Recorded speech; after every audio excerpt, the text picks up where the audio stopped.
नाजरीन, शेख मुजीबुर रहमान ने पाकिस्तान के साथ वफा न की, पाकिस्तान के गद्दार कहलाए, पाकिस्तान को दो लख्त कराया, बांग्लादेश बनवाया, 1971 में पाकिस्तान के दो टुकड़े कराए।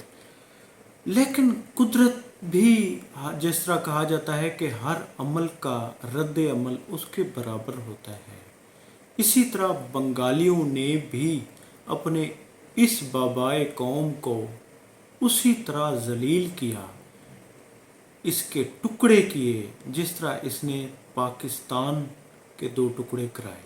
क्योंकि 1971 में पाकिस्तान को दो लख्त करवाने वाला मरकज़ी किरदार शेख मुजीबुर रहमान था। जी हाँ, इसने पाकिस्तान के साथ वफा नहीं की और बंगालियों ने इसके साथ वफा नहीं की, और ठीक सिर्फ 4 साल बाद बांग्लादेश की फ़ौज ने उसके घर में घुसकर इसे न सिर्फ इसे कत्ल किया, शेख मुजीबुर रहमान को कत्ल किया, बल्कि इसकी पूरी फैमिली को कत्ल किया। जी हाँ, मैं हूँ अब्दुर्रऊफ रूफ़ी और आप देख रहे हैं तारीखनामा। नाजरीन, 15 अगस्त 1975 को बांग्लादेश की फ़ौज के जूनियर अफसरान ने बांग्लादेश के इस हीरो, ये अपने आप को हीरो क्योंकि इसको कहा जाता है, बाबाए कौम के घर पर, उसकी रिहाइश गाह पर हमला कर दिया था। दाखिल हुए तो जब ये अंदर इसके घर फ़ौज आई, जूनियर अफसरान थे, तो इसे यकीन नहीं आया। ये हैरान हो गया कि फ़ौज मेरे घर में कैसे दाखिल हो सकती है। ये समझे कि शायद गलती से आ गए हैं और शायद इन्हें या किसी और हवाले से यानी कि ये अंदर आए हैं। लेकिन उन्होंने आते ही इनकी फैमिली के अरकान को चुन चुन कर गोलियां मारना शुरू कर दी, कत्ल करना शुरू कर दिया, बल्कि इसे भी सीढ़ियों में घर के अंदर घसीट कर उन्होंने कत्ल किया।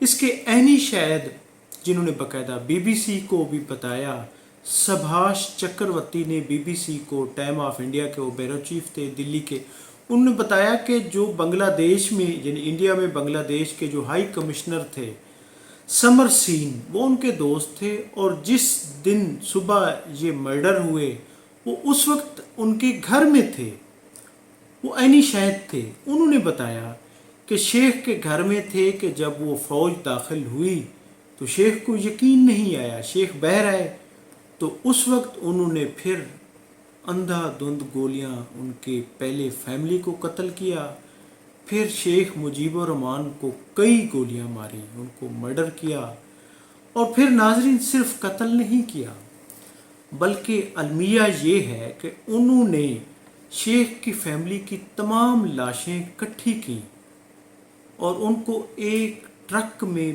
बेदर्दी से फेंका, घसीटा, फेंका, और फिर उनको एक गड्ढे में दफन कर दिया।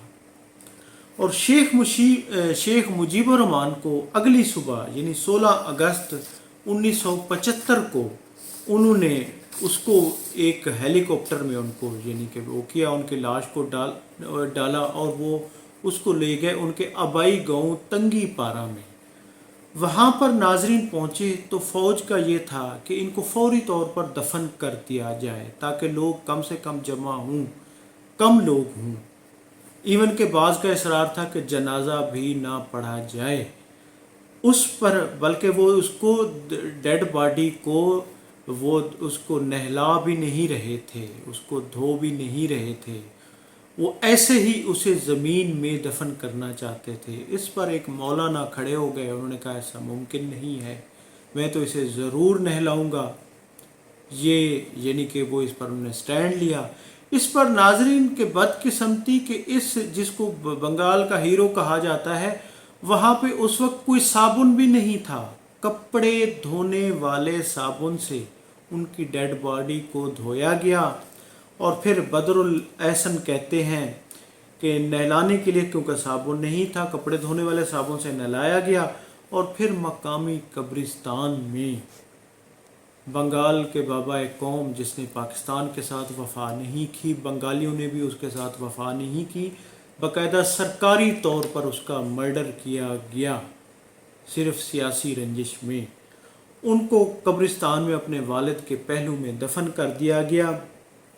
और फिर नाजरीन, सारी रात बंगाल में वो कहते हैं शदीद तरीन तूफ़ानी बारिश होती रही। वहाँ पे वहाँ के नाकदीन, वहाँ के रहनुमा कहते हैं कि आसमान भी आंसू बहा रहा था।